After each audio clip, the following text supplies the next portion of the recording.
Crowns, palaces, and elaborate ceremonies. But what are they really? Most view the Queen as a benign old lady and symbol of England, but deeper research shows she and the royal family are nothing but a ruthless criminal gang whose enormous wealth, built on the suffering of millions, remains a state secret to this day. With the royal family's considerable media influence, it's easy to get caught up in the romance and pageantry, but beneath the gilded palace gates lies a hidden world of scandals, Nazis, murder, and even cannibalism. Queen Elizabeth II, one of the most influential and recognizable people alive today. Most think of UK's royal family as purely symbolic, with no real power. This notion, however, could not be further from the truth. While the United States fought a lengthy war to gain independence, nations such as North Ireland, Canada, Australia, and New Zealand never fully gained complete sovereignty from the crown. Apart from ribbon cutting and picture taking, the Queen is actually head of state in all Commonwealth nations and possesses the power to dismiss and appoint new prime ministers and parliament members. She can command armed forces, refuse parliamentary legislation, pardon convicted criminals, and even declare a state of emergency. In fact, all leaders of Commonwealth states, such as UK, Canada, and Australia, swear allegiance not to the people who elected them, but the Queen. This even applies to judges, lawyers, and police.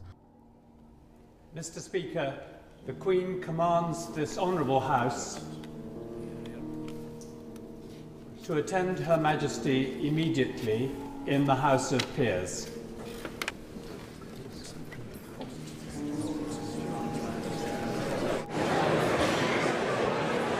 Canadian warships are called HMCS, or Her Majesty's Canadian Ships. In Australia, it's Her Majesty's Australian Ship.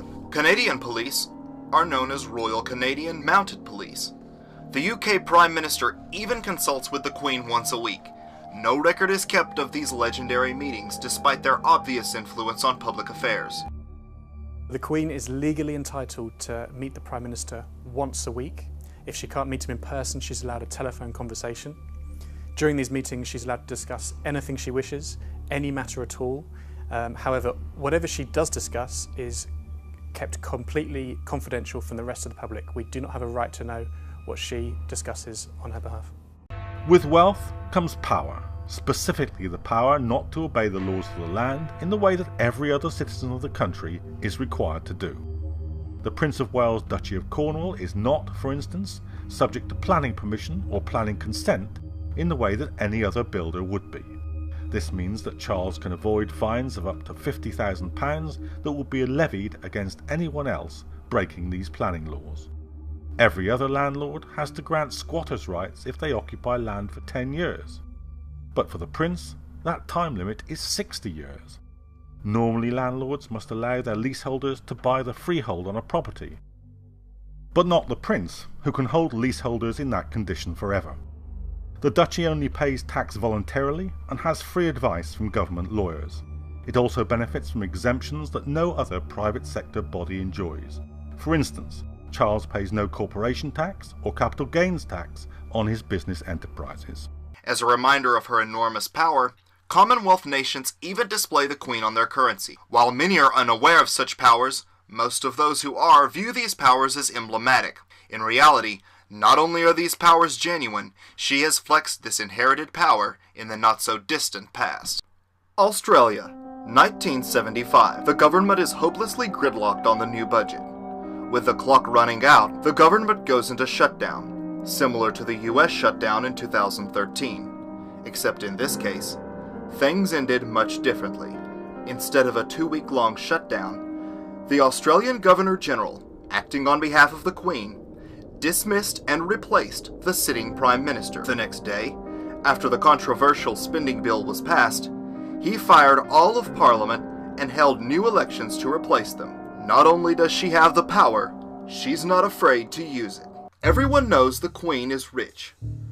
But just how wealthy the 90-year-old is might surprise you. While looking at the names of the richest people alive, you will see names like Bill Gates, Warren Buffett, and Carlos Slim. However, the true wealth of the Queen is hidden in private trusts and even in the monarchy itself. A casual search of the Queen's net worth reveals a sum around 600 million. This wealth is astonishing by anyone's standards, but her true wealth is absolutely mind-blowing. By allowing assets to be owned by the monarchy, the royal family can conceal their true value while still ensuring their wealth is passed on to their heir. The truth is, her actual net worth is in the trillions. She still owns 89% of Canadian land called Crown Land, which is administered by various government agencies and departments on behalf of the Queen. She essentially leases it out to her own people and receives a percentage of the funds. The largest landowners in Britain is the Crown Estate. They own a combined property portfolio of around £8.1 billion. That includes agricultural land as well as urban properties. And this isn't the monarch's personal private land, but she receives an annual percentage revenue from this every year. Canadians are not land owners, they are land holders. This is a big difference. Aside from her enormous land ownership in Canada, she also owns 50% of UK coastline, all of Regent Street, and is rumored to own parts of Manhattan. Crown land is some of the most valuable in the country. Indeed, the value of the Crown's urban property, £4 billion, is 4 times greater than the value of its rural land holdings. The Crown owns, for instance, the entirety of Regent Street, around half of St James's in London's West End, and retail property across the UK, including in Oxford, Exeter, Nottingham, Newcastle and Harlow. The Crown owns part of the Blue Water Retail Park in Kent. It also owns retail parks in Leeds, Milton Keynes, Merseyside, Slough, Swansea, Portsmouth, Harlow, Maidstone, Hemel Hempstead, Nottingham, Edinburgh, Warwick, Cheltenham and Jersey. The Windsor estate controls Ascot Racecourse, golf clubs, hotels, farms and woodland. In Scotland, the Crown owns fishing rights on many rivers, oyster and mussel fishing revenues, and mining rights throughout its holdings. The feudal Cornwall laws are pretty much an archaic and medieval-like remnant from kings and queens past. It allows the Duchy of Cornwall, that's the Prince of Wales's personal estate, to work as a separate legal jurisdiction. So that means that the Prince of Wales cannot be summoned in any of Her Majesty's courts. It means that he cannot be legally summoned to pay tax, and it means he's able to veto any law passed by government which may affect his private interests. And we know he has done this 12 times already. She secretly held a major share in a large Mississippi plantation called the Delta Pine and Land Company, until 2 U.S. congressmen blew the whistle on her and her use of a company called Courtlands, as in Courtlands Textiles, to hide her shares in the plantation known locally as the Queen's Plantation. Aside from a jaw-dropping real estate portfolio worth an estimated £17 trillion, her assets include a solid gold carriage weighing over 4 tons, 27,000 masterpieces, Rolls-Royces, and Bentleys. But her stolen riches could not be better exemplified than by the very jewels and diamonds the Queen wears. Fabulous pieces, legendary diamonds, and historical regalia worth untold billions. Her jewelry collection contains over 16 diamond jewel crowns, one of which contains a special diamond broken from the largest diamond ever found, known as the Star of Africa, and another diamond, known as the Koh-i-Noor diamond, a piece of myth and legend in India, which fell from one emperor and conqueror to another for centuries before finally being given to Queen Victoria by a 10-year-old Maharaja. The crown jewels are so secretive, they are never allowed to be studied, even by experts, and the jewelry collection's worth remains unknown. But how could one family amass trillions in assets? The answer lies in the enormous power their family has leveraged throughout the past century. Some of their wealth has been stolen from their own taxpayers. However, much of it was taken from the many colonies her family once owned entirely. Many of these places contained enormous natural resources, which were exploited and sold with little regard to the native peoples, as is the case with the diamond known as the Star of Africa, which she wears on her crown. Still, much of her wealth comes from even more dubious sources. The English royal family had a great connection with slavery, starting from Elizabeth I. The Duke of York used to get his initials D.Y. branded onto the left buttock or breast of each of the 3,000 slaves who were his.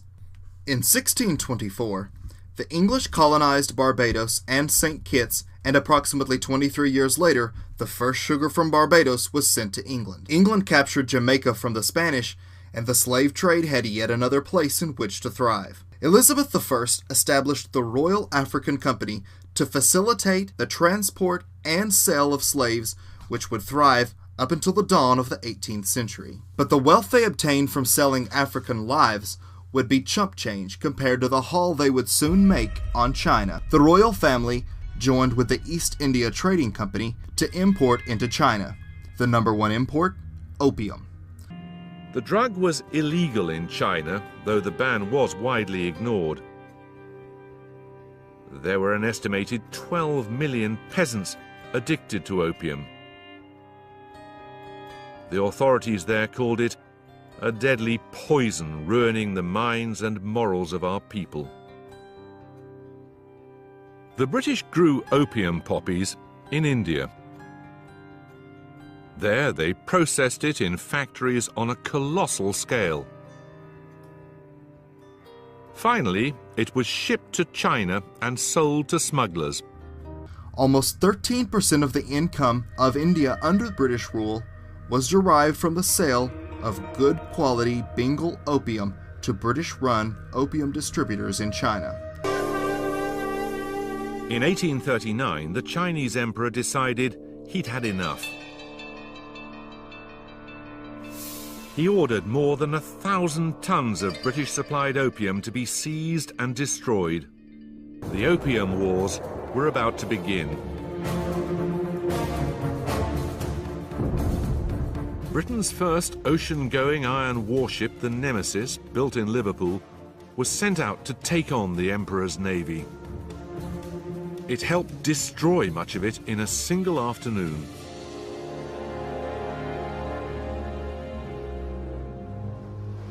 This was the modern world confronting an ancient one, sailing junks against steam-driven gunboats. The Chinese had no choice but to surrender and to open 5 ports to British trade. Ultimately, the Chinese people would fight 2 devastating wars to rid themselves of the British imported opium and put an end to the addiction crisis which for so long had ravaged their population. The British monarchy, which is not British as we will soon show, has amassed a great fortune off their own people and the colonies they controlled. Exactly how much, however, is officially a state secret. That's right, the royal family's net worth is confidential and exempt from any freedom of information request, but experts estimate it at over $32 trillion. While the UK tax rate can be over 40% for high-income earners, the British royal family can pretty much pay whatever they like. For hundreds of years, the royal family paid no income tax whatsoever. After all, they're kings. They collect taxes. But in 1992, under mounting pressure, the Queen begrudgingly volunteered to pay income and capital gains tax. However, she is exempt from any freedom of information laws, and all inquiries into how much the royal family pays, if any, have been declined. If it's personal wealth, you'd expect someone who was resident in the UK for tax purposes, which you'd like to imagine that the head of state of the United Kingdom was regarded as being a resident of the UK, although admittedly she's the head of state of a number of other countries as well. But you'd like to imagine that that person might be expected to pay regular tax on what is after all their personal income, but they don't. They don't have a normal tax arrangement. They have paid tax, but it's not done in the standard way, and we just don't really know what exactly their personal wealth is, and it's clouded to a large extent. Also, consider that while she commands great wealth, Much of it is owned in a trust for her heirs, which she then controls. No inheritance tax, not counted as part of a massive net worth, and she still has access anytime she wants and can pass it on to whomever she wants. Sound like ownership to you?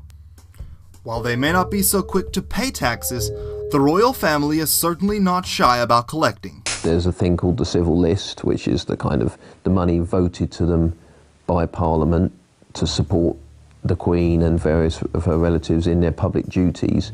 There are also various other expenses that come out of public money associated with their public duties, which aren't necessarily as clearly visible in public accounts. And then, of course, there's the question of what's regarded as being their own personal wealth. The Prince of Wales, he doesn't lift a thing. He gets up in the morning, his bathrobe is there waiting for him. He walks into the bathroom, the bath is drawn for him already. Well, even when he gets out of the bath, the towel is folded in a special way so that he just has to sit in it and wrap it around him. Then he goes into his dressing room. His clothes are all laid out for him. Even his socks, left and right, are in exactly the right spot. For the privilege of being ruled by inbred Romanian swine, the British taxpayer foots the bill for security, hundreds of servants and waitstaff, utilities on palaces, and even personal royal salaries. Charles has a particular dish he likes to eat when he goes out hunting, which is softly boiled eggs and Scotch whisky, waiting for him when he comes back. But of course they never know when he's coming back. So a good half an hour before he's due back, they start boiling up a batch of 20 eggs, for 3 minutes exactly. And then if he hasn't arrived in those 3 minutes, they throw them away. Then they start another batch and another batch, and you can get through 100 eggs before the Prince of Wales actually comes home. The official figure cited the amount at only £32 million, when in reality it was over £202 million per year. UK pensioners are expected to live on less and less, meanwhile these greedy parasites are paying their heating bills with taxpayer money. According to official figures, taxpayers' funding to the royal household last year was £32 million, but an investigation by the campaign group Republic discovered substantial hidden costs of maintaining a royal family. The true cost of the monarchy to the taxpayer is said to be more than 6 times the official sum at £202 million. The expenditure that's not revealed to the public includes the high cost of security, travel and receptions by local councils for members of the royal family. Buckingham Palace says the Queen spends over £10 million a year on servants and entertaining 50,000 guests, mostly feeding them afternoon tea in the palace gardens.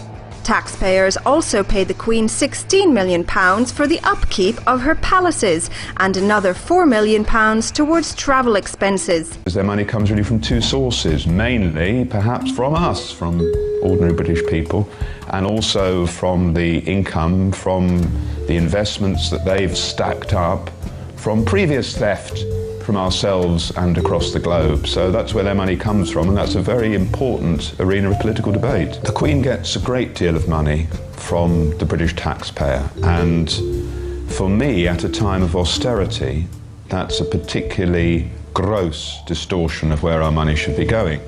We're told on a daily basis that there isn't enough money for disabled people on benefits, for job creation, for vital services like health and education, and yet at the same time the Queen and the rest of the royal family managed to rack up 180 million, 200 million pounds in all, a significant portion of which comes directly from the British taxpayer.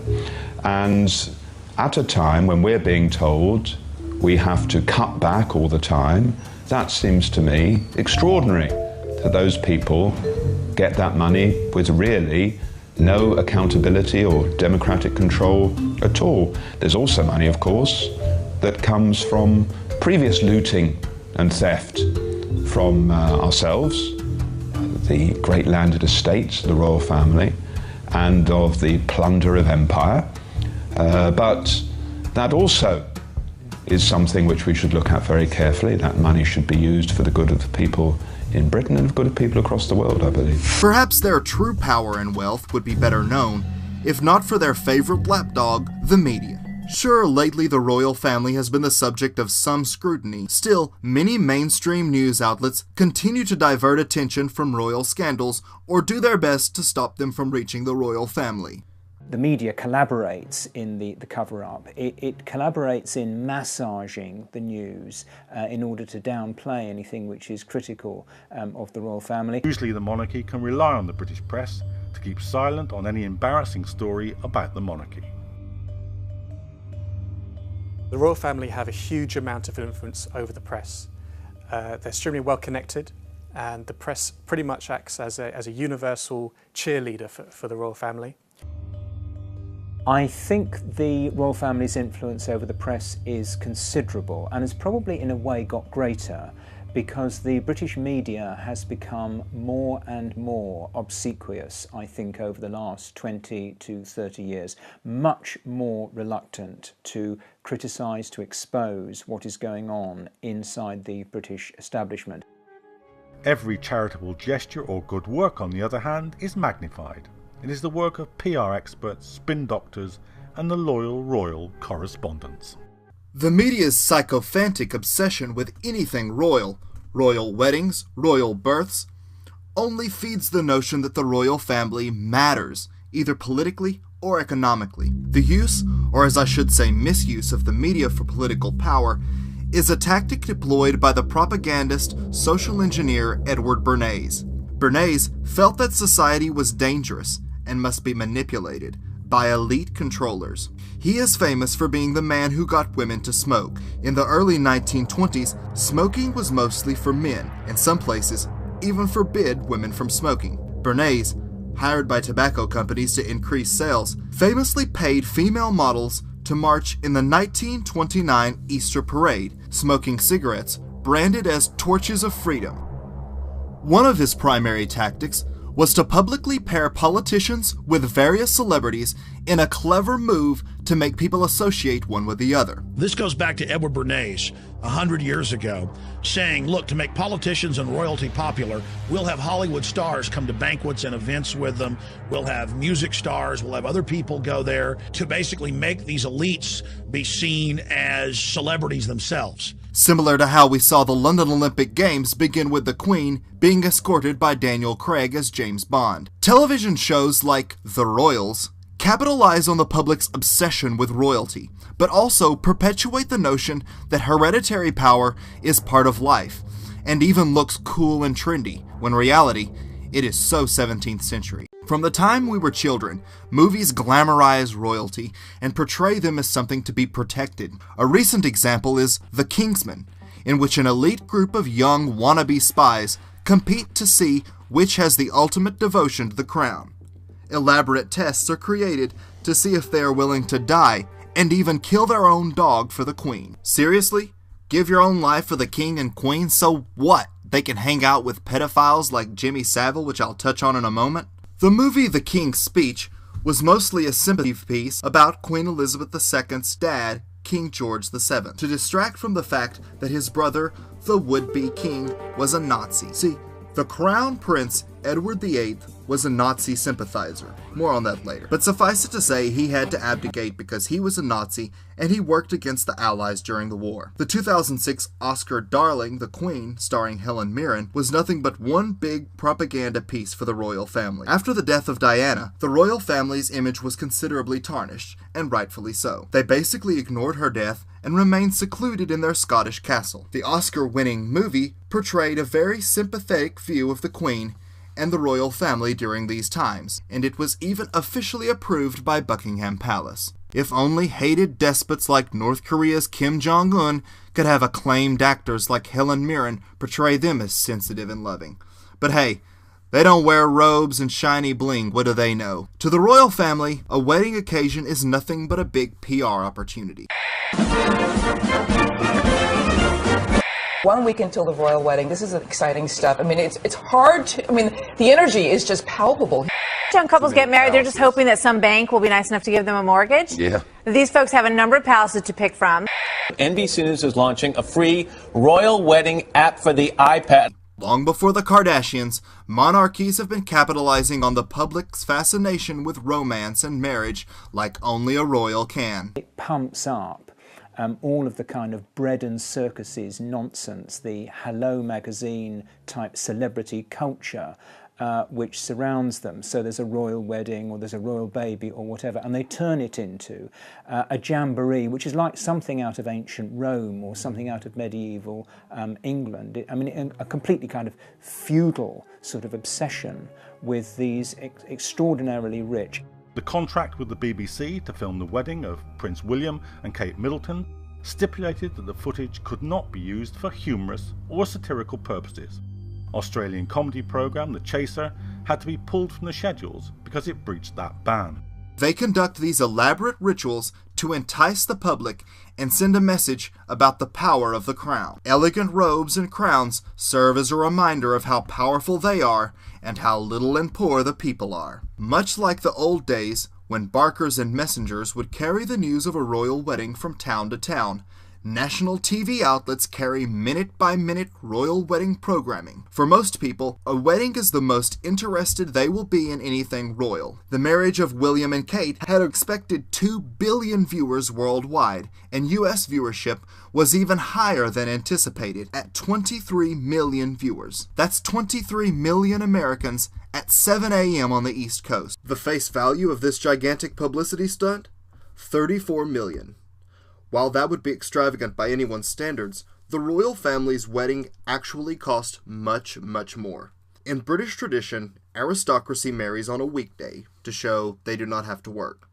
Because of this, the entire nation of UK was off work on the day of the wedding, which actually resulted in an estimated £6 billion loss in productivity. The monarchy has weathered its share of high-profile scandals through the years, but none as shocking as the latest child abuse scandal currently rocking the highest levels of power. In 2011, UK's beloved disc jockey and TV star Jimmy Savile died. Once idolized as a radio TV personality, he was, by many Brits, considered to be a national treasure. Jimmy bragged about his close relationship with the royal family and was even knighted by the Queen in 1990. 1 year after the UK mourned his passing, widely publicized reports began to surface claiming the man so many looked up to and admired had been a serial rapist of prepubescent boys and girls and even some adults. Within months, reports poured into local police stations with horrific rape accusations against the star. The numbers are bewildering. 450 people have come forward. 328 were children at the time. 214 crimes have been reported, 34 rapes. The youngest victim was 8. And on it goes. Hundreds must have known something. This guy was a record-breaking pedophile who preyed on victims who were in their weakest state, many recovering in hospitals or locked in mental facilities where he volunteered. Savile's abuse continued wherever he went. 50 allegations were made of abuse in 13 hospitals and in one hospice, the Wheatfield Hospice in Leeds, and claims of abuse in 14 schools and, of course, at the BBC. His relationship with the royal family was even closer than Savile himself let on. He was known to have been a go-between between Prince Charles and Princess Diana while their marriage was on the rocks. He was photographed multiple times with Prince Charles, and he even invited guests to parties on Prince Charles's behalf. Prince Charles even dined at Savile's home and sent him gifts. Jimmy Savile, child procurer to the elite. He was procuring children for Ted Heath on his yacht Morning Cloud from the now infamous children's home on Jersey. But he was, by his own words, introduced. This guy's a disc jockey. And in the end, he wasn't even that. But in his own words, he was introduced into the inner sanctum of the royal family by Lord Mountbatten in the 1960s, the mentor of Prince Philip and Prince Charles. And he said to do favors. I can get them things. Yeah, Mountbatten is a known paedophile. He was involved in paedophilia at places like the King Cora Boys Home in Belfast and what have you. Ask this question. Media, ask yourself this question. What is an aging disc jockey doing in the inner sanctum of the royal family, so close that by his own words, and I know this from other sources who were very close friends of Princess Diana for 9 years before she died, that he was asked by them to be the go-between and the mediator between Diana and Charles when their marriage was breaking down. What's going on? And I'll tell you how I knew about Savile. This is a very, very interesting story. In 1997, 98, I was asked to go to a little meeting at the House of Lords. I'd never even been into the House of Lords. I didn't know what I was going into. And it was just a small group of people. And we just had a chat in the afternoon, but there was somebody there who wasn't from the House of Lords who was saying some very interesting things about the death of Princess Diana. It was about 98, not long after it happened. And I called her over afterwards. I said, how do you know all that? And she says, well, my best friend was the best friend of Diana for 9 years, and they fell out about 2 years before Diana died. She said, I think she'll talk to you. A few weeks later, or days later, she arrives on the island where I live, and I've got all this on tape. It's still at home on tape. What she told me in 1998 was the way that the royal family treated Diana, that Jimmy Savile was on the inner sanctum of the royal family, and Princess Diana called him a sleazebag, and that he was a necrophiliac. A teenage boy working at Buckingham Palace revealed he was groomed and sexually abused by a VIP paedophile ring there. During their marital dispute, whenever Savile would come to Prince Charles's office, he would rub his bottom lip from the bottom of the female assistant's arm all the way up to the elbow. Not only was Savile a record-breaking pedophile himself, he was a procurer of children for the elite circles into which he was invited. He was brought into the inner sanctum by Lord Mountbatten, who is himself linked to a children's home scandal in Belfast, and whose huge child porn collection is locked away in the Royal Archive. The authors of War of the Windsors state that Lord Louis Mountbatten had the nickname Dickie, and for good reason. Philip's uncle Dickie was the last viceroy in India, where he was a known pedophile who sexually exploited young working-class Indian peasant boys. Another book, The Kincora Scandal, connects Lord Dickie Mountbatten to a child prostitution vice ring in Belfast, Ireland.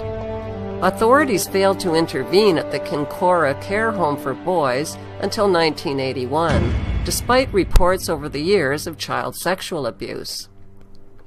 The operators of the Kincora child prostitution ring were eventually convicted in 1981 of the ritual sexual abuse of defenseless young boys who were sold like prostitutes. The children's home, called Kincora, turned out to be nothing but one big boy brothel, ran by pedophiles who then trafficked and sold these boys to the rich and powerful. How would an aging disc jockey work his way into the intimate relationships of the royal family and even become knighted?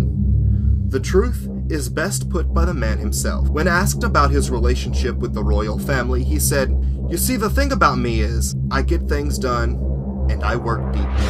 But if close ties to the world's greatest known pedophile wasn't enough, the royals were about to be shaken by their greatest scandal yet. Enter charming billionaire pedophile Jeffrey Epstein, the international financier and convicted sex offender whose address book read like a who's who of A-list celebrities, scientists, politicians, and bankers. But his penchant for young girls sent his opulent lifestyle into a tailspin when reports of his elite parties at what the press dubbed his orgy island got out. He had an island in the Virgin Islands that he was using to bring elites from all walks of life. Powerful figures, including Bill Clinton and Kevin Spacey, were flown to have a wild time. These elites were being filmed or photographed so that Epstein would be able to blackmail them later on.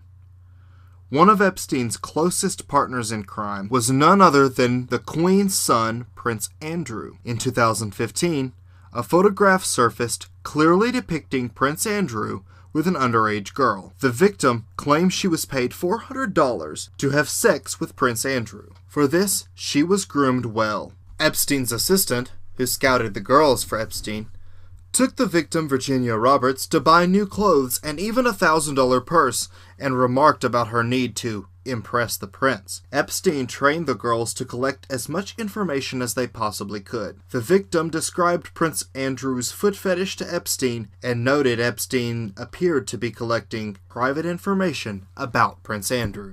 It is the worst possible start to the new year for Prince Andrew. This is him leaving his ski chalet in Switzerland early to head back to the UK to consult with lawyers. The lurid allegations go back more than a decade. The Duke of York has been named in court papers filed in the United States by Virginia Roberts, who was 17 then and is 30 now. They are the most serious allegations a member of the royal family has faced in years. It is a friendship with this man which is coming back to haunt Prince Andrew. Financier Jeffrey Epstein was convicted of procuring a girl for prostitution, and this picture was taken after he came out of jail. It may surprise you to learn the British royal family isn't even British. They are actually a German family by the name of Saxe-Coburg-Gotha, and they changed their name in 1917 because England was fighting Germany in World War I. Their name, Windsor itself, has nothing to do with the royal family and comes from one of their castles. When Prince Charles married a commoner, Diana, she had more British blood than he, but the British ruling family never gave up their German heritage or sympathies. Some members even going so far as to secretly side with Hitler and the Nazis during World War II. In 1941, as war rages between the United Kingdom and Germany, Rudolf Hess, deputy Führer to Hitler himself, makes an emergency parachute landing in Scotland.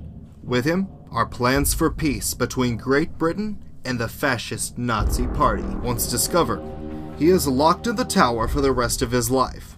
But what led a high-ranking Nazi and member of Hitler's inner circle to believe he could succeed in such an ambitious endeavor? Could it be that Hitler believed England would be willing to make peace? If so, such an idea could have only come from one person.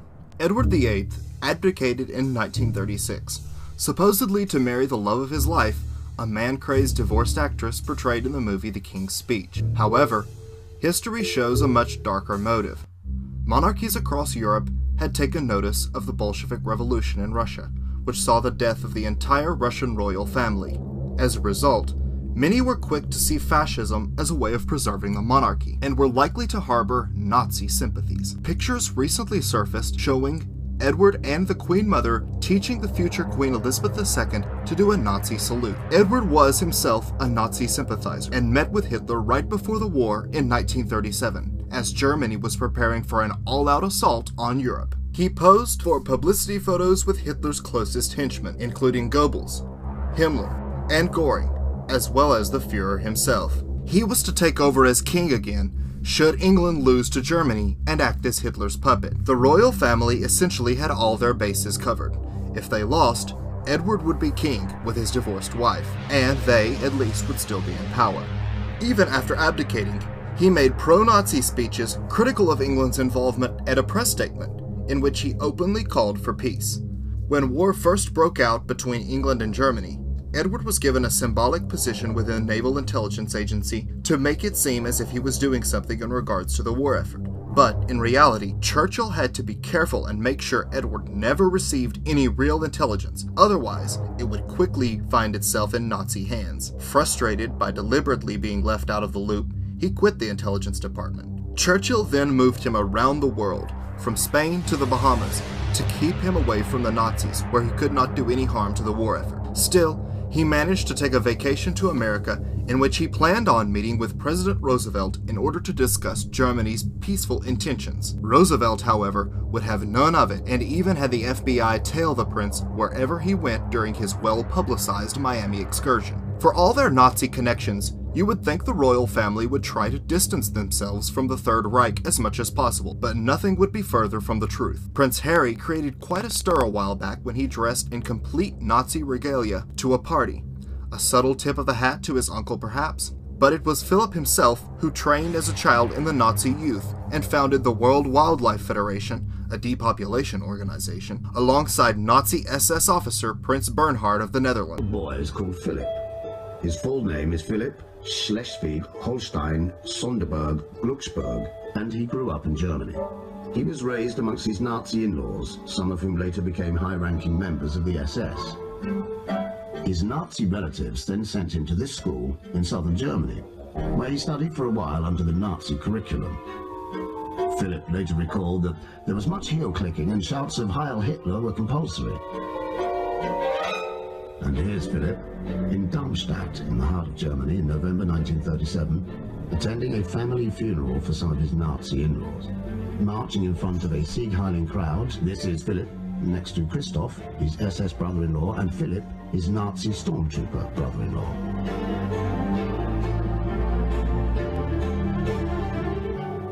Imagine if a man with a past like this had somehow ended up marrying into British aristocracy. Well, he did. And as we know, he got first prize.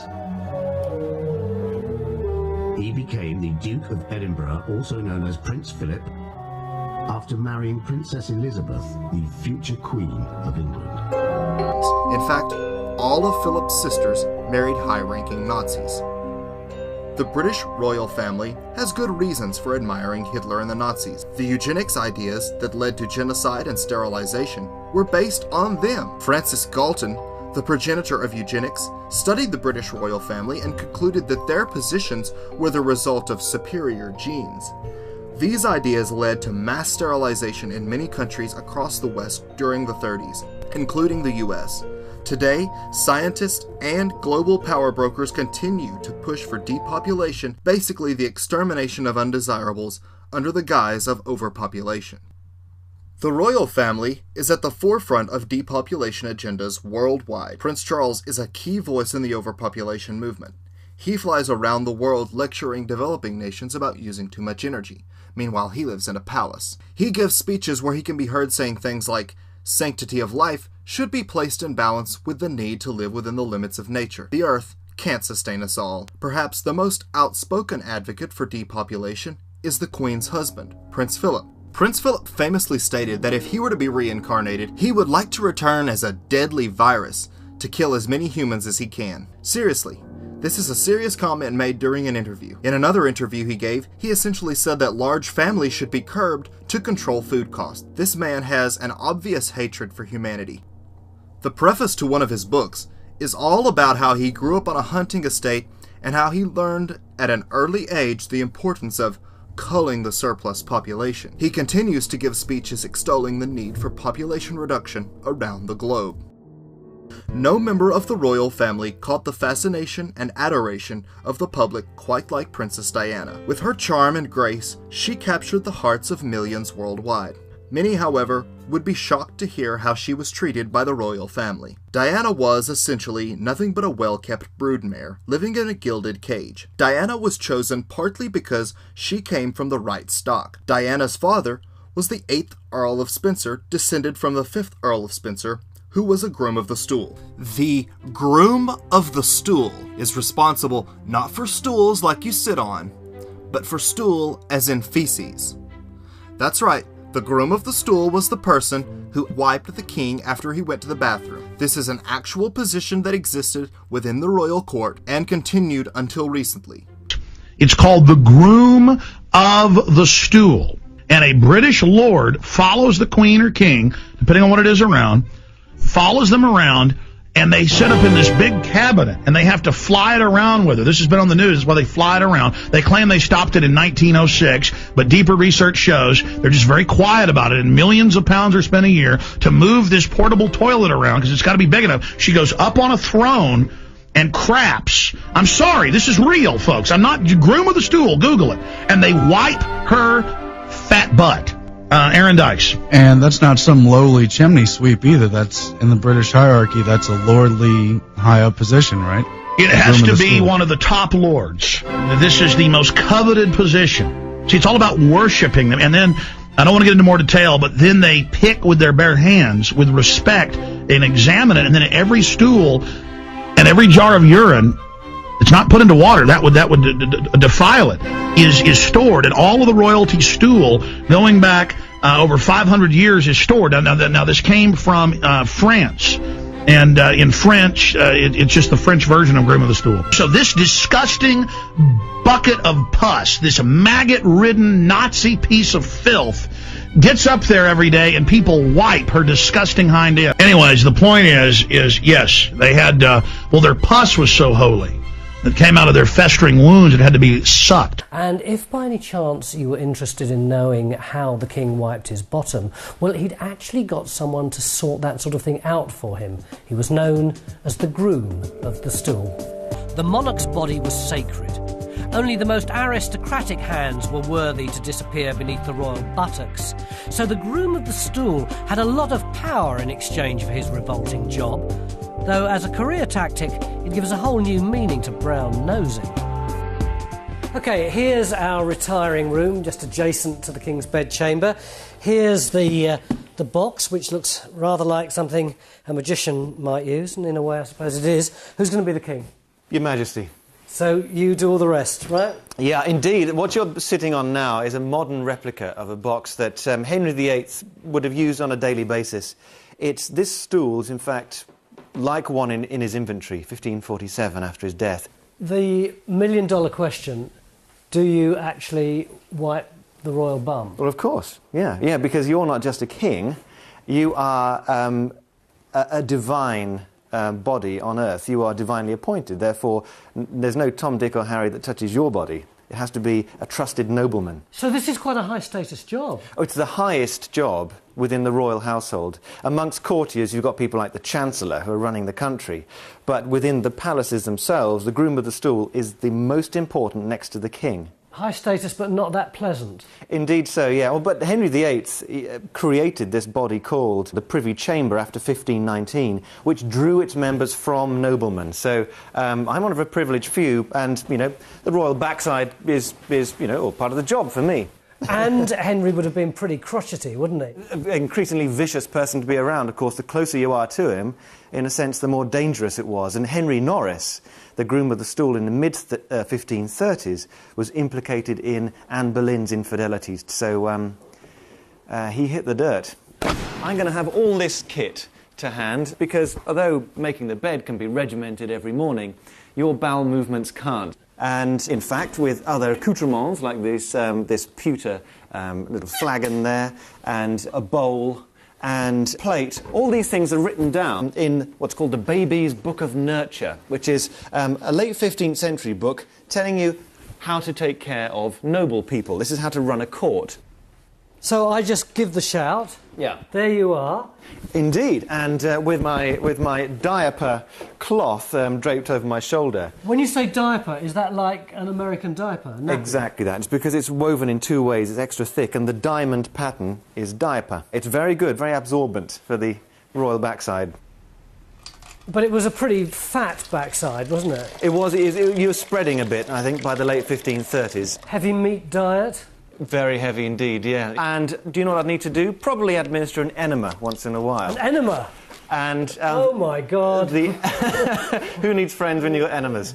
In 1539, it was reported by Sir Thomas Heneage, the then Groom of the Stool, that the king had had a very fair siege after being administered with laxatives and an enema. A siege? A siege, a passage of stools. Groom my stool. Groom it, oh, yes. Being the daughter of the Earl of Spencer and descended from a great line of ass-wipers, Diana was not a stranger to the royal family, and met Prince Charles at a polo match when she was 16. For all their fairy tale romance splattered across the newspapers and magazines, theirs was not a relationship of love. When asked by a reporter on their wedding day if they were in love, Charles remarked, "Whatever in love means." Charles cheated openly on Diana with Camilla Parker Bowles, and Diana, in return, had her own affairs. One such affair was a bodyguard named Barry Manicky. Barry was killed in an unexplained motorcycle crash after rumors of their affairs got out. Diana was told by Prince Charles that the same could happen to you. Major James Hewitt, one of Diana's lovers, was also threatened by the royal family if he did not stop his relationship with Diana. Were they threatening? Yes. They were, inasmuch as they said that it was not conducive to my health to continue the relationship. Members of the royal household told him that his safety would be in peril If he did not back off, anonymous telephone calls warned him that he would meet the same fate as Barry Manicky. He said that the Princess of Wales took the threat seriously and told him that Manicky had been murdered. This was the friend of the person I met at Parliament who came to my house, and I interviewed her on tape at length. Her name was Christine Fitzgerald. She was a friend of Diana and acknowledged to be so by the media for about 9 years. But what she told me about the rituals and what goes on at places like Balmoral Castle and all, was just beyond belief, but true. Now, say it, tell it. Well, I mean, literally sacrificing children, drinking their blood, and all that stuff that they go on. Hey, I've been told by people that just went to Oxford who are famous, but I can't say their names, that they did devil worship and mass orgies. Yeah, but it's the norm at that so-called level. Oh no, that's low level. Yeah, but the thing is, it's far more prevalent than anyone believes. That's the trouble. But the thing is that what she told me was that, first of all, this is 1998, that she was an alternative healer, and Diana used to go to her for healing and stuff like that, because she had nobody else. She was just on her own in the middle of that Adams family, that evil Adams family we call the Windsors. Anyway, what she called friendly people at MI5 were doing were leaving notes for Diana, knowing that when she came, she could pick them up. And one of these notes, this is why the Paul Burrell letter about, Diana saying that my husband is going to kill me in a car crash, that didn't surprise me at all. I'd heard about that years before, in the sense of these MI5 notes. Some of them were warning Diana that the royal family wanted her dead. Now, the royal family wouldn't kill people. Well, just hold on a second. What happened when the marriage of Diana and Charles broke down is that she started having an affair with her bodyguard called Barry Manicky. She was apparently very, very much in love with the fella.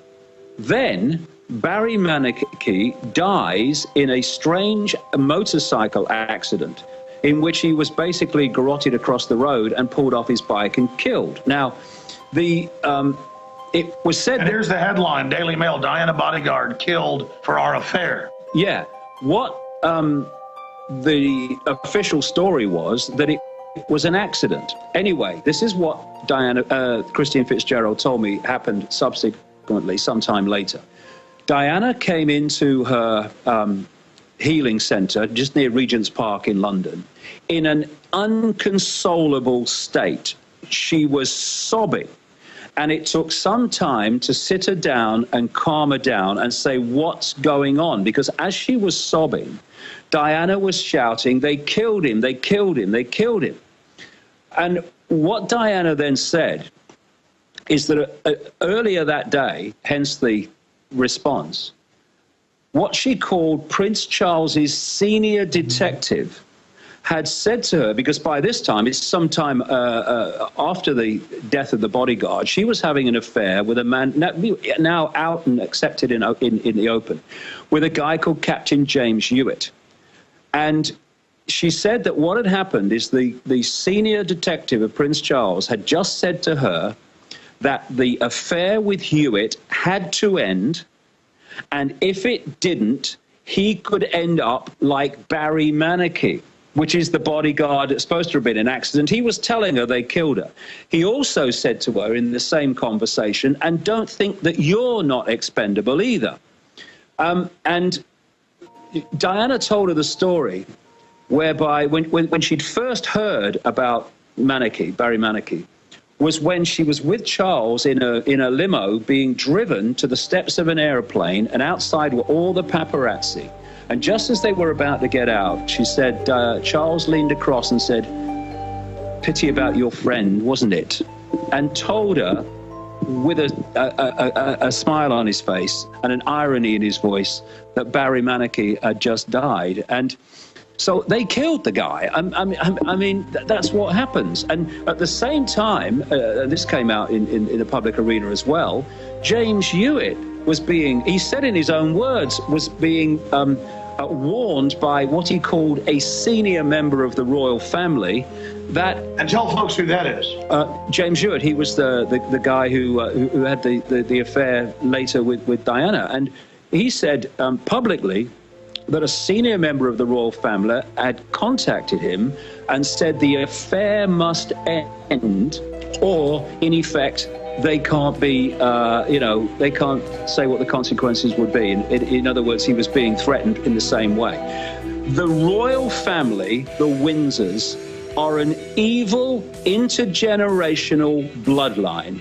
She was considered a loose cannon by the royal family, who still viewed her as a commoner and treated her coldly. So much so that Diana even referred to the royal family as lizards and snakes, and insisted that they weren't human. When it came time to birth their first child, the labor had to be induced to fit Charles's polo schedule. After an heir and a spare, it was a quick divorce. Diana's was a life spent under intense media scrutiny, and yet she managed to epitomize all the elegance and courage that a fairy tale princess should have. She was, in every regard, the people's princess. And so it was on that fateful August day that Diana took with her not only the baby she was carrying, but so many of our hearts as well. Diana was widely believed to be pregnant at the time of the crash with Dodi Al-Fayed's baby. Now more evidence than ever points to the royal family as the cause of that deadly crash. So much so that over half the British population now believe the Princess of Wales' death was no accident. She had even gone so far as to warn friends in writing,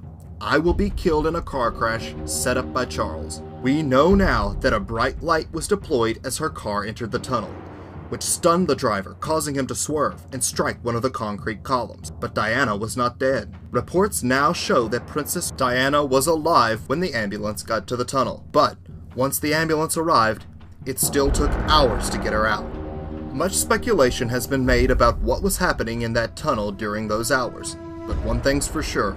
Of the many cameras in and around the tunnel, all of them were either malfunctioning or turned off on the night of the crash. What we do know is that after the ambulance left the tunnel, it took the slow route, passing at least 4 hospitals on the way. Mohammed Al-Fayed, the billionaire former owner of Harrods department store, is convinced his son and the princess were killed. Like horse breeding, royal lineage is all about bloodlines. They'd regarded Diana as nothing more than a brood mare crossed with a clothes horse, but she turned out to be a kicker, getting her oats by being covered by an Arab stallion. And Mohammed thinks that was sufficient motive for the royals to decide it was time to send them all to the knacker's yard.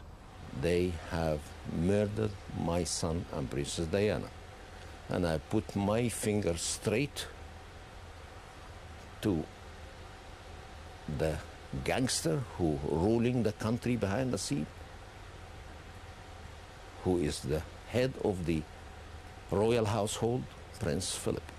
The royal family's behavior after the death did nothing to quell rumors of their involvement. Away from mourners in London at their Balmoral castle, they remained silent and stoic as the nation around them grieved. They even refused to fly the flag at Buckingham Palace for days. After hearing of Diana's death, the Queen coyly replied, "Someone must have greased the brakes." The royal family simply could not have the future Queen Mother be married to a Muslim, and so she was done away with. For centuries, rumors have swirled around the royal family, claiming that their infamous lineage is actually inbred. Not only are the rumors true, the situation is actually far worse than most have heard. Genealogists actually consider the royal family to be a distinct subgroup due to generations of inbreeding. Dating back to the time of the ancients, rulers have believed they rule because of divine blood, and they would often marry only members of their own family. Well, the royals always saw themselves as a race apart.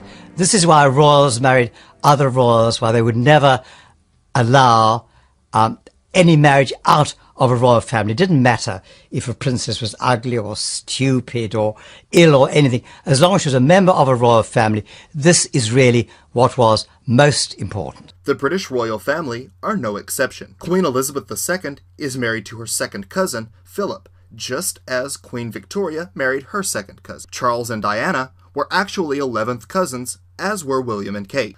This much inbreeding in one family is not without its biological repercussions, both physical and mental. Burke's Peerage is a prestigious directory that records the who's who lineage of the British aristocracy. It falsely recorded that the Queen's first cousins Nerissa and Catherine died in 1940 and 1961. Every family has secrets they would rather the world not know. even the most famous of them all. At every family occasion over the past 70 years, 2 of the Queen's cousins have been absent from the feast, declared dead to family and society. We were sworn to secrecy. This is something that we didn't talk about. All the staff were put on, be quiet, don't say anything. For decades, the cousins remained hidden in an institution for so-called mental defectives. It just seemed a waste of life. This way, I couldn't put a child of mine into a place like that, whatever they was going to be like. Many thousands of others, condemned as idiots and imbeciles, shared their fate and were hidden out of sight and out of mind. In those days, people weren't interested in learning disability people. They were just put there because of shame. But the royal secret was exposed. Afternoon, ladies. Nice to see you all. A private investigator's hidden camera revealed the truth. Where's Catherine? Somebody said I should have a word with her this afternoon. Catherine Bowes-Lyon, niece to the Queen Mother and cousin to the Queen, is still alive today.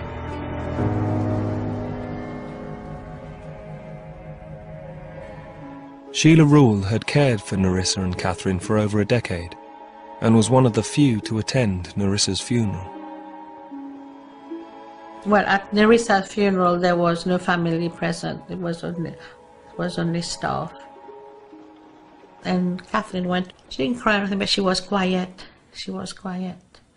Of course, she must feel like there's something not right. There was no connection with the royalty, and that's no credit to them. They could have given her a very lavish funeral, really, but they didn't. She had a pauper's grave. Some diseases, caused by royal inbreeding, are more gruesome in nature. In the 16th century, rumors spread throughout villages of grotesque ruling families who drank blood and consumed human flesh. Recent reports have come to light showing the royal family has a long history of consuming not only human blood, but meat as well, long known for their love of lavish banquets. What is less well known is the British royals' taste for human meat. A new book on medicinal cannibalism has revealed that British royalty consumed parts of the human body. Reports claim that it ended in the time of Queen Victoria, but we know that in fact it did not. If only Jeffrey Dahmer had been a royal, then he would truly have been celebrated. But their cannibalistic behavior can be better understood when you realize that inbred people often develop a bizarre disease called porphyria. Porphyria is a royal blood disorder caused by the mixing of aristocratic Boyer houses with the Slavic regal bloodlines that produced a genetic ailment that has been suggested as an explanation for the origin of vampire and werewolf legends, based upon a number of similarities between the conditions and folklore that was first speculated upon by biochemist David Dolphin in 1985. Porphyria catenata tarda presents clinically as a pathological sensitivity of skin exposed to light, causing scarring, hair growth and disfiguration. Additionally, it was believed that the patient's missing blood could be absorbed through the stomach, correlating with legends of hematophagy. This is otherwise known as the vampiric feeding upon fresh blood. Strangely enough, these monstrous symptoms can actually be treated by consuming human blood, which is likely where the first legends of vampirism began. Indeed, Bram Stoker based his stories of Count Dracula on Vlad the Impaler. Prince Charles is a direct descendant of Vlad the Impaler, and brags about how great the Count was, and even lives in Romania, where the castle is part of the year. Distant past. The genealogy shows that I'm descended from Vlad the Impaler, you see. So I do have a bit of a stake in the country. As it were. Prince Charles even goes to Loch Nagar, or Goat's Lake, near the royal castle of Balmoral, where he claims to draw his spiritual power. Royal incest has, throughout the centuries, led to many genetic diseases, none quite as infamous as hemophilia. Hemophilia was passed to the British royal family again through the Russian line. Again, these conditions can be temporarily relieved by drinking human blood. This practice of consuming human victims led to rampant rumors of vampires among villagers, and warnings not to go near the castle. With her stolen cash, outrageous bling, and murderous record, the Queen is undoubtedly the original gangster. But no gangster would be complete without an arrest warrant, and Her Majesty has one of those as well. Enter the Kamloops Catholic Boarding School for Aboriginals, British Columbia, 1964. The school is at a frenzy. For days they have been frantically preparing for a visit from the Queen herself. The children have been washed and given new clothes for the first time in weeks. She arrived with surprisingly little fanfare, before selecting a group of students to accompany Prince Philip and herself on a picnic. The ones she chose seemed to be the smarter kids of the class. Along with a priest, the group made their way to a meadow beside a nearby creek, where each child was made to bow and kiss Queen Elizabeth's foot. After the picnic, she was seen leaving with 10 of the Aboriginal children, 7 boys and 3 girls. They were never seen or heard from again. Here is Kevin Annette, a pastor who's been warning about the abuse of children in Canada, but with links back to Britain. He's now been banned from Britain. And links to the Crown as well. Our Queen and Prince Philip going out to Canada and taking 10 children from the smart class of a school, and those kids never been seen again, and made to kiss our Queen's feet. An eyewitness, William Coombs, died suddenly while undergoing routine tests not long after giving his testimony to a local radio show.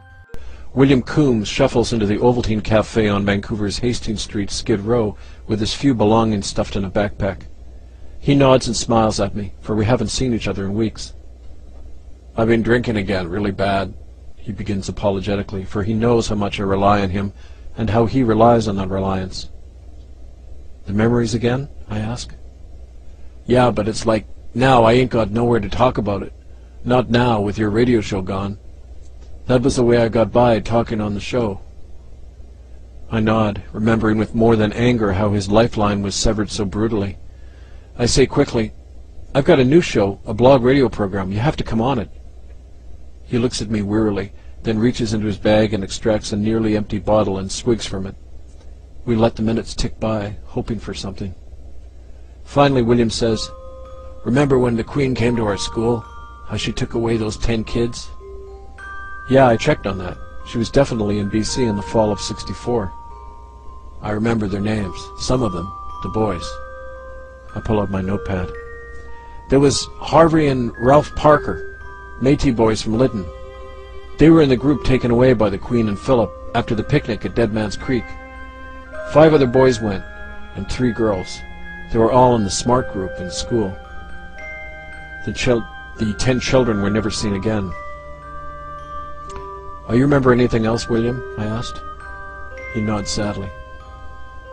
"George Adolphe and Ralph Arnoux, they were with me that day. They saw the kids taken away, and how she made them all kiss her foot." "What?" "The Queen had on these white gloves, and she put out her foot and told all those 10 kids they had to kiss it. They all did." William shuddered and started coughing. "I started talking about it the next day in school, said it wasn't right. Then the nun told me if I said anything against the Queen, I'd get killed for it." Combs was scheduled to testify before the Common Law Court of Justice in Brussels concerning the matter, but he never made it. Nevertheless, an order to arrest Queen Elizabeth II was issued in 2013 by 6 judges of the International Common Law Court of Justice in Brussels. After nearly a year of litigation, Queen Elizabeth II and her husband Prince Philip were found guilty in the disappearance of 10 native children from the Catholic-run Kamloops Residential School in British Columbia. Grieving parents haven't seen their children since they left for a picnic with the royal couple on October 10, 1964. Arrest warrants like these will never be answered to by the Queen. But this is not the first time the Queen has been connected to missing people. In 2012, the body of a teenage girl who had been missing for over a year was found at the Queen's Sandringham estate. Evidence suggests she was the victim of a murder, and that the body had been there roughly 4 months. That time frame would place the time of death around the Druidic holiday of Mabon. Mabon is widely celebrated by occult enthusiasts, but none more so than the Druids with whom the holiday originated. Queen Elizabeth can be seen in a rare photograph showing her in full Celtic regalia, continuing the ancient Druidic traditions in a ceremony before her coronation. On this important ritual day, the ancient Celtics would sacrifice a human burned alive in a giant wicker man. Perhaps someone just got sloppy with the last Mabon sacrifice. But this isn't the first time Her Majesty has a body turn up on her property. An American by the name of Robert James Moore was found dead on a strange hand-built hut on an island right outside of Buckingham Palace. He was described as having an obsession with the Queen. For 15 years, he had been sending offensive letters and packages to her, and had been living on a nearby island to spy on the palace. This island is somewhat inaccessible. You have to swim out to it, but locals described it as having the perfect view of the palace. From there, you would be able to see all the comings and goings of the royal family. The coroner on this case described it as, quote, an excellent, unimpeded view of the palace. His body had been there for years before it was discovered by tree trimmers on the island. By this time, only a skeleton remained, but the medical examiner was careful to avoid ruling out foul play, calling his death undetermined. What had Moore seen on his Robin Crusoe-style voyeur's nest, and could it have played a role in his untimely demise? It would appear murderous, cannibalistic royals are still very much alive today. The royal protocol should be offensive to any free humanist. When you meet the princess, bow slightly at the waist. Don't look in her eye. Do not offer your hand unless she offers her first. Gosh, I hope all that blends well with my protocol, where the people I meet have to blow me. A queen! We have to call her things like Your Majesty. Your Majesty! Like she's all majestic, like an eagle or a mountain. She's just a person, a little old lady in a shiny hat that we paid for. Or Your Highness, what the fuck is that? What, she's high up, above us, at the top of a class pyramid, on a shelf of money with her own face on it? We should be calling her Mrs. Windsor. In fact, that's not even her real name. They changed it in the war to distract us from the inconvenient fact that they were as German as the enemy that teenage boys were being encouraged, conscripted actually, to die fighting. Her actual name is Mrs. Saxe-Coburg-Gotha. Mrs. Saxe-Coburg-Gotha? No wonder they fucking changed it. It's the most German thing I've ever heard. She might as well have been called Mrs. Bratwurst Kraut Nazi. Titles have got to go. I'm not calling her Your Highness or Your Majesty just so we can pretend there isn't and hasn't always been an international cabal of rich landowners flitting merrily across the globe, getting us all to kill each other a couple of times a decade. From now on, she's Frau Saxe-Coburg-Gotha.